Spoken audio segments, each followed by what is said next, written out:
everybody, my name is Joyce Story. I'm giving my weekly review for our assistive technology course. This week we covered assistive technology for language and communication.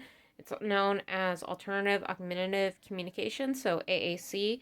We went over the terminology. There is a lot of terminology that goes with this, and we also covered how we would select devices for individuals based on their individual needs. There's low, medium, and high tech options. So low would be your pictures. Medium tech would be anything with a battery or a switch, like your GoTalk boards. And then your high tech is those dedicated devices that are their own separate AAC. So a lot of times those are the ones that have the key guard with them. They have the different pictures, or they're the eye gaze system. So that is what we covered this week. This week in class, I learned that there is a lot of technical terminology with AAC devices that can really trip our parents up. So when I was looking at the cards, I go, I don't know what this is. Then I'd flip over it and I go, I know what a synthesized voice is, and I know how I'd explain that to a parent, but I wouldn't use the terminology.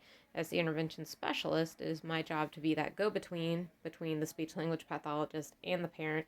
So it was really useful to get to know the knowledge that came behind it.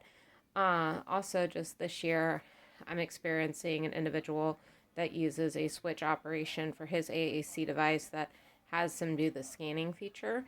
And one of the videos I watched, an individual had a book, and the scanning feature was similar to that with the PEC cards.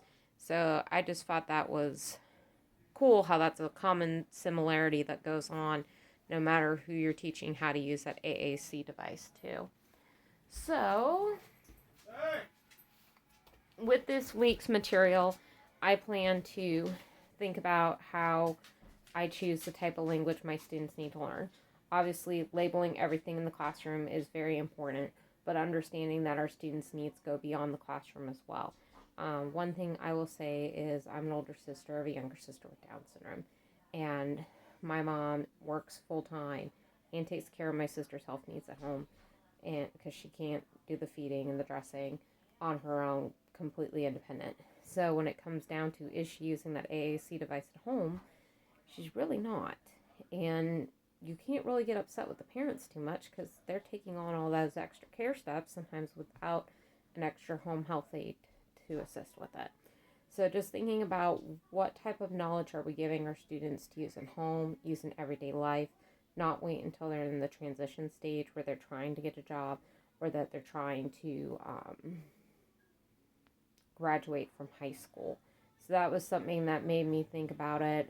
From this week's, I plan to use that scanning system more and that category system more. That way our students have a similarity with the AAC device.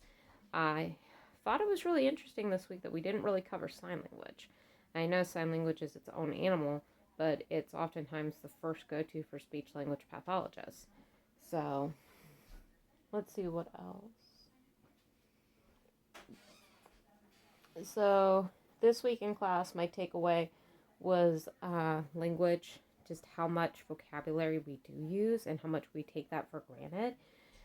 Just looking at the visual models that they used for the individuals with autism, where the app had all the vocabulary put together no matter what room they were in, so they could select and choose it and describe it even if they couldn't get the word out for it, which I found that was really helpful, especially with younger kids, teaching the type of language. If you go to work, all of that AAC stuff's visually there, so the person can just pull it up and say mixer, blender, cash register, etc., and that language piece is already there. So I really like that.